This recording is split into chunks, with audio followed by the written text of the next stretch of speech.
That 9 months in the US had a big impression on me. And then going back, we went back to Iran because my mom couldn't legally stay here because my dad never applied for a green card or anything, never registered their marriage or anything else. And my mom had the option of leaving us here by ourselves in a foster family or taking us with her. So she took us with her. Welcome to the Immigrant Experience in America, an immigrant human library, where we amplify and humanize the experiences of immigrants in the United States and around the world. Listen in as we add another story to our immigrant human library.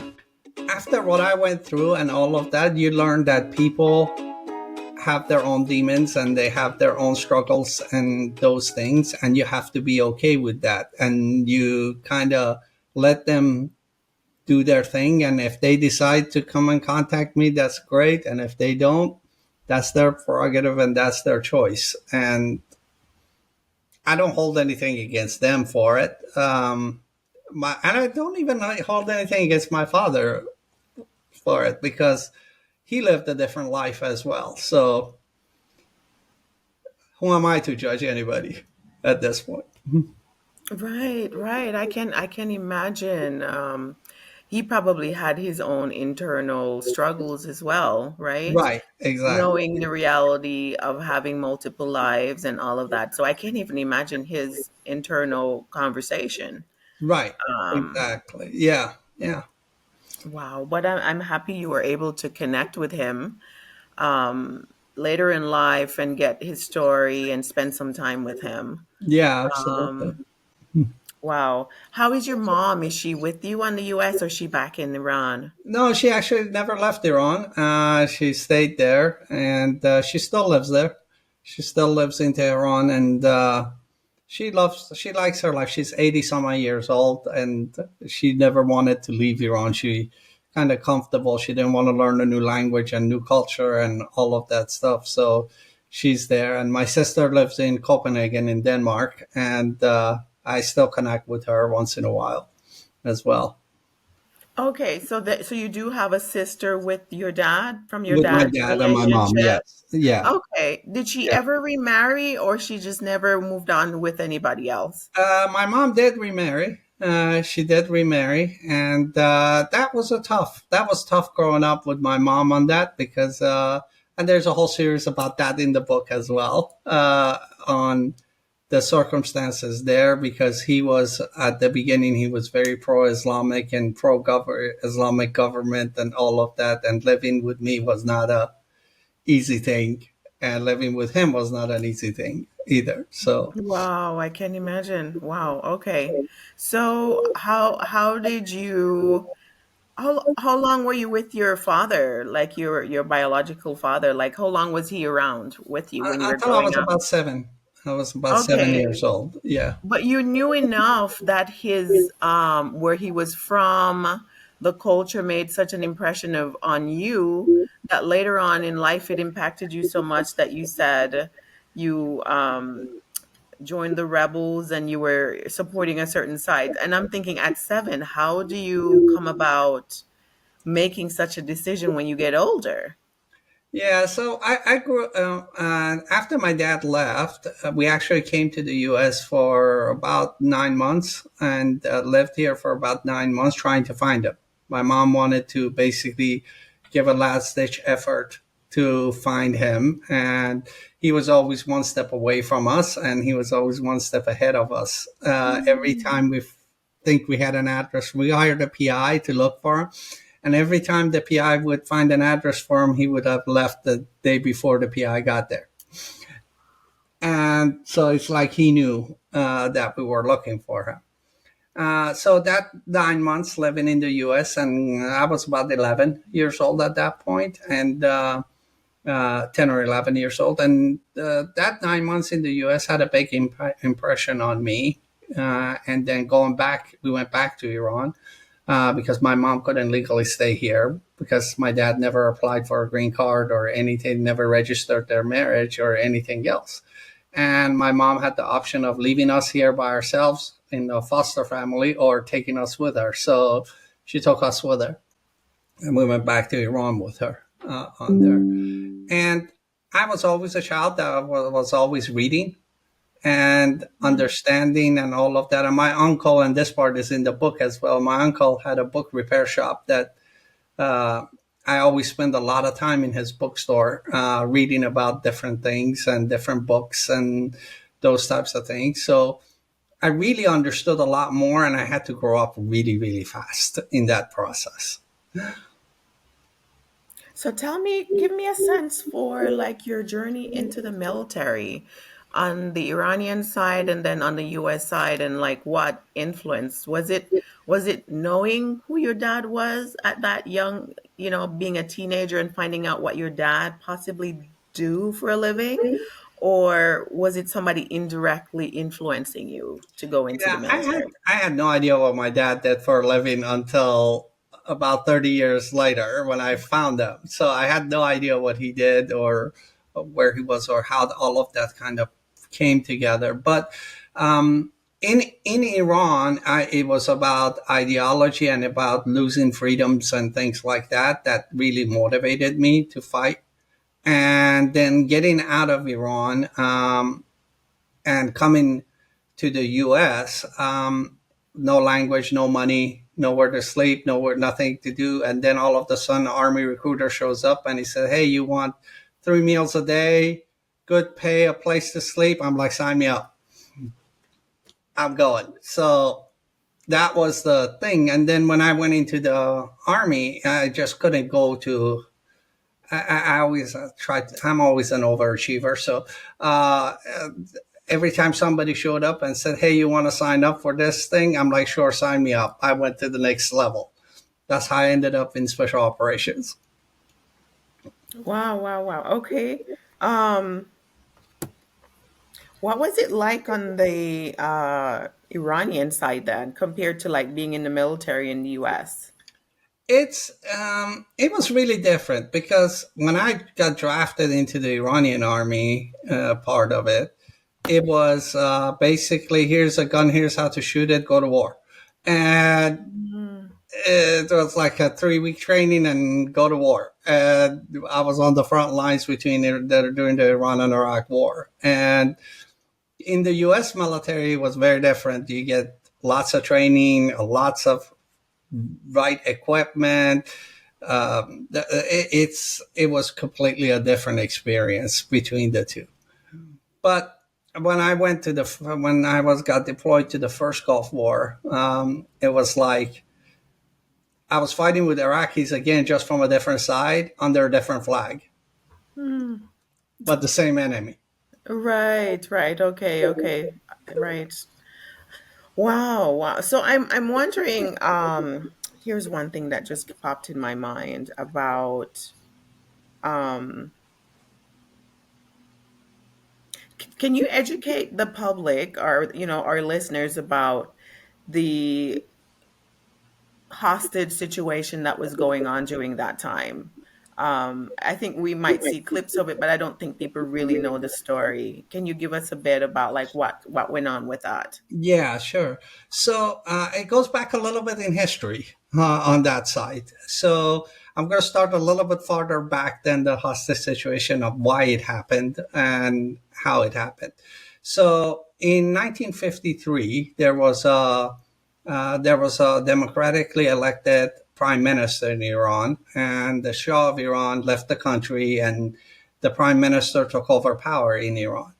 In 1953, and this is public record now, the US government actually admits it, that the CIA and the American government, because the prime minister nationalized the oil, and so basically the Americans and the British were no longer getting the oil for free out of Iran.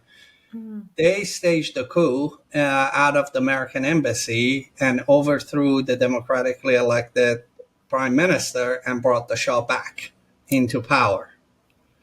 And so, and everybody knew that it was a coup d'état that was staged by the Americans out of the American embassy.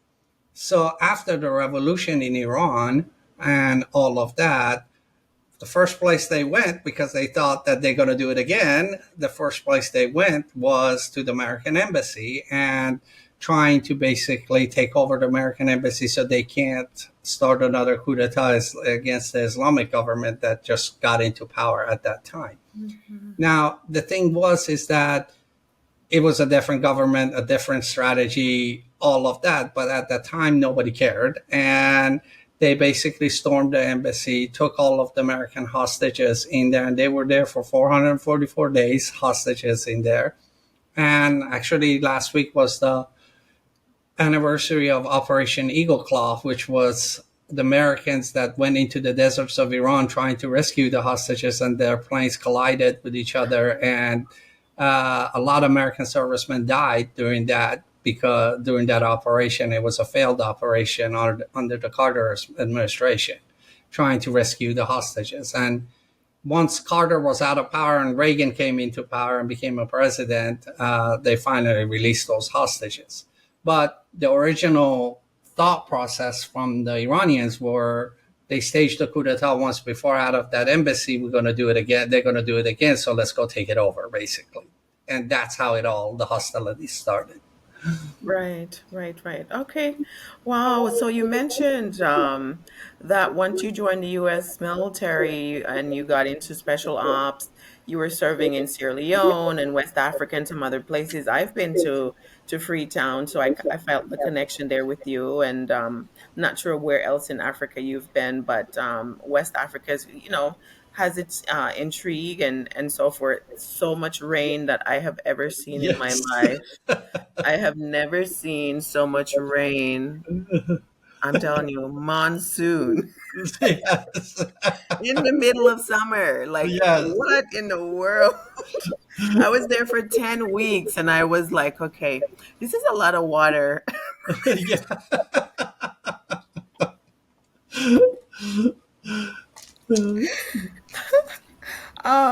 Okay, so you traveled quite a bit as well, just like your Yes. dad, not even knowing. Isn't that Not even interesting? knowing exactly. Yes. Yes. Not even knowing it. I did a lot of travel, but I would tell you that Africa is one of those places that I love, and but it's one of the most dangerous, most beautiful, but the most dangerous places in the world at the same time. Mm. And I'm not talking about the animals and the things that go there. Humans are the most dangerous animals in the world because I was in Rwanda during the genocide, and our job was to go rescue the missionaries out of the different villages and stuff in the middle of the jungles and all of that. And I can tell you that I have seen evil and I have seen humans at their worst.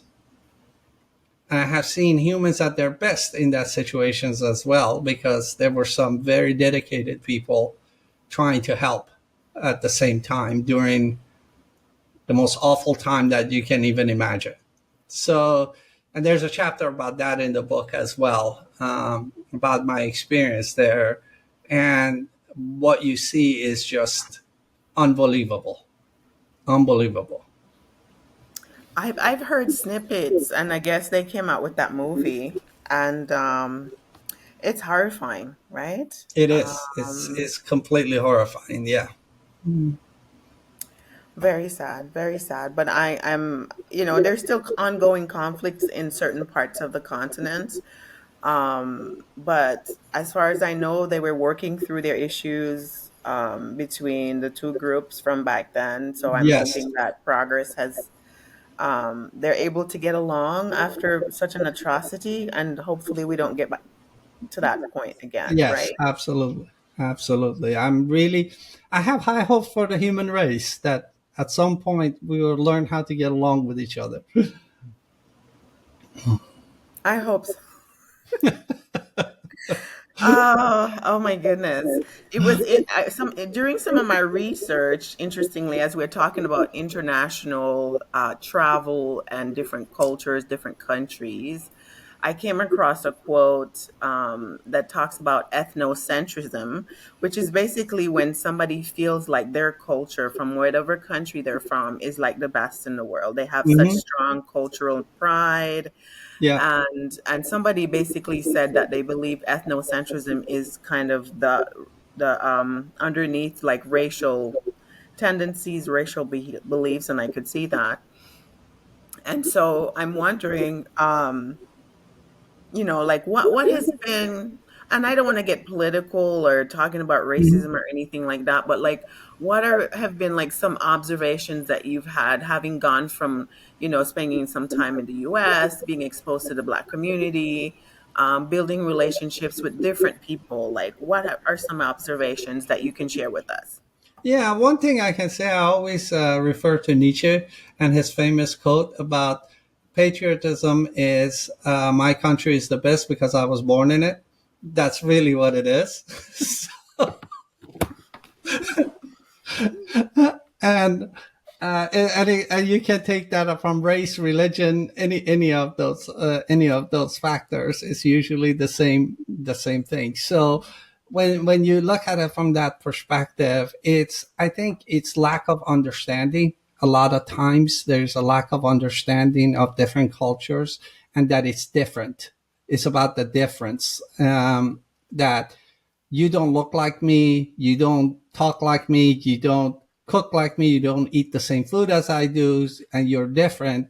And I'm not used to that. So that difference cause uncomfortableness for people. And if they're not open minded and wanting to see things and understand things, they become, that's one aspect of it. And the other aspect of it is that there's people that really try to say because I am from this location or I'm this color or I have this religion, I'm superior to everybody else, and that is a driver for a lot of these different discussions and different ways of people approaching things. Looking at all of that, at the end of it, I think what we have to do, we have to look at the basics. We're all human. Everybody loves somebody. Doesn't matter who you are. You always have somebody that loves you, and there's somebody that you love, be it your mother, your sister, your father, your whoever it is. And the thing is, in order for us to get along with each other, we have to go down to the basics and understand that we all just want to live and be happy. And there's really not that much differences in us, except we just do things differently. Right. And we do things differently because we're all born and raised in different parts of the world. Right. And if I've never been to your place, part of the world, how will I ever know how you do things over there? So of course I'm doing things on my part of the world based on just how I was born and raised and seen and observed people do things. So it's interesting that people think that we should think the way they do, but we've never been exposed to their world, their experiences, their culture, what was passed down from their families, but we're expected to have Right. like their same perspective, which is impossible because Impossible. Right. Right. if somebody has never been to the US or never even heard about the United States, they may never have any preconception about what life is like here. So how can you expect them to think like you when they've never heard it or been here, right? Right. So Exactly. And I always say, I said, if you look at in the greater of the world, when you look at the universe and the stars and all of that, we're just a speck of dust living on a rock. We're just like when you look at an ant colony, we're pretty much the same as that ant colony. We all and we fight with each other because one person was born on this side of the rock versus the other side of the rock. It's all the same rock. and that is so true. That is so true. Join us next time for part 3 of this episode. We thank our listeners around the world and we appreciate your continued support as we build our human library. Please remember to give us a 5-star review, subscribe, and share with your friends, family, and circle of influence.